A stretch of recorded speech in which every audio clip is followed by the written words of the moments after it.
I think JT has done an amazing job pulling you, the audience, in. You're going to learn about what it took to get to that moment. It was not easy.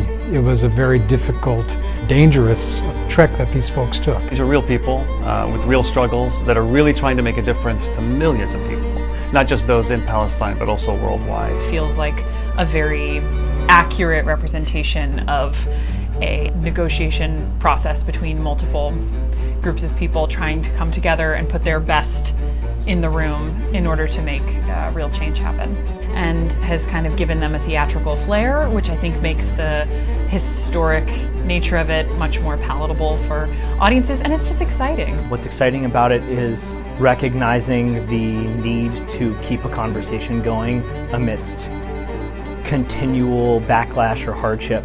A play about human beings really coming together to find some kind of commonality and move forward right now is something that we're all thinking about and wondering how we can make happen more every day.